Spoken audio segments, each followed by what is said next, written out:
Percy runs away. Henry, Gordon and James were shut up for several days. At last, the Fat Controller opened the shed. "I hope you are sorry," he said sternly, "and understand that you are not so important after all. Thomas, Edward and Percy had worked the line very nicely. They need a change, and I will let you out if you promise to be good." "Yes, sir," said the three engines, "we will." "That's right. But please remember that this no shunting nonsense must stop." He told Edward, Thomas and Percy that they could go and play on the branch line for a few days. They ran off happily and found Annie and Clarabel at the junction. The two coaches were so pleased to see Thomas again, and he took them for a run at once. Edward and Percy played with trucks.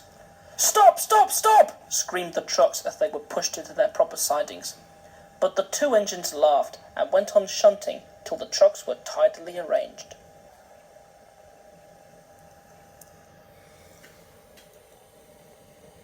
Next, Edward took some empty trucks to the quarry, and Percy was left alone. Percy didn't mind that a bit. He liked watching trains and being cheeky to the engines. "Hurry, hurry, hurry!" he would call to them.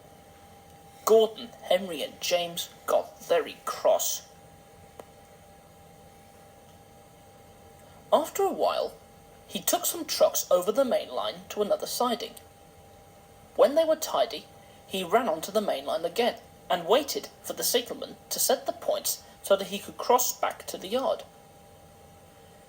Edward had warned Percy, "Be careful on the main line. Whistle to tell the signalman you are there." But Percy didn't remember to whistle, and the signalman was so busy and forgot Percy. Bells rang in the signal box. The man answered, saying the line was clear, and set the signals for the next train. Percy waited and waited. The points were still against him. He looked along the main line. "Peep, peep!" he whistled in horror, for rushing straight towards him was Gordon with the express.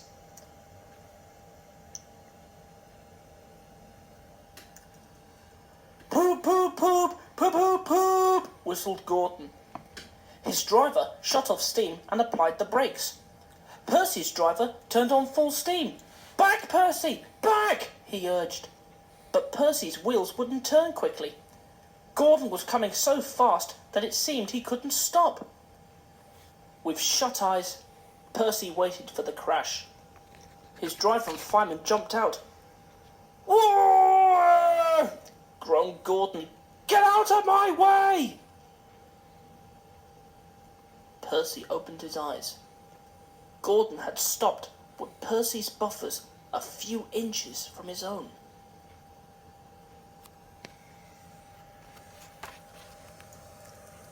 But Percy had begun to move. "I won't stay here, I'll run away," he puffed. He was soon clear of the station and running as fast as he could. He went through Edward's station whistling loudly, and was so frightened that he ran right up Gordon's hill without stopping. He was tired then and wanted to stop, but he couldn't. He had no driver to shut off steam and apply the brakes. "I shall have to run till my wheels wear out," he thought sadly. "Oh dear, oh dear."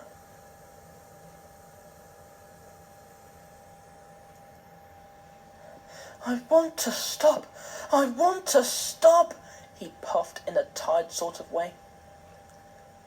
He passed another signal box. "I know just what you want, little Percy," called the man kindly. He set the points, and Percy puffed wearily onto a nice empty siding, ending in a big bank of earth. Percy was too tired now to care where he went. "I want to stop, I want to stop. I have stopped," he puffed thankfully, as his bunker buried itself in the bank.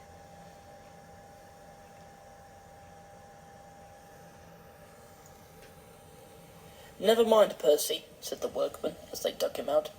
You shall have a drink and some coal, and then you'll feel better. Presently Gordon arrived. Well done, Percy. You started so quickly that you stopped a nasty accident. I'm sorry I was cheeky, said Percy. You were clever to stop.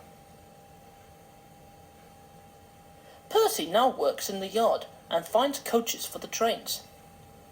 He is still cheeky because he is that sort of engine, but he is always most careful when he goes on the main line.